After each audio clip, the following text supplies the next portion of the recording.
আসসালামু আলাইকুম। নতুন একটা ভিডিও নিয়ে আপনাদের মাঝে হাজির হয়েছি। এই দেখেন গাইস, আমার স্ক্রিনে দেখা যায় শুধু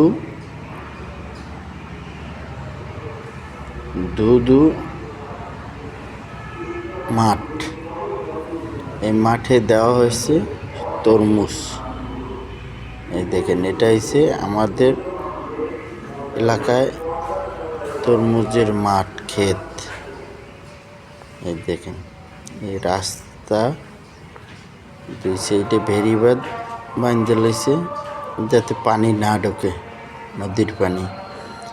এই দেখেন শুধু এদের নদীর পানি, ছোট একটা নদী, খালও বলে। দেন পানি কত স্বচ্ছ, নদীর পানি শীতকালে খুব পরিষ্কার দেখা যায়। এই দেখেন স্ক্রিনে দেখা যায় শুধু মাঠ, আর এইতে মাঠে দেশে তরমুজ, অনেক বিশাল মাঠে এবার তরমুজ দেশে।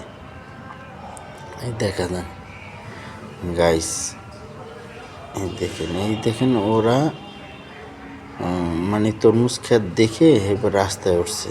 এই দেখেন বিশাল আকারের শুধু তরমুজের ক্ষেত আর ক্ষেত। এই বলে আমার ভিডিওটি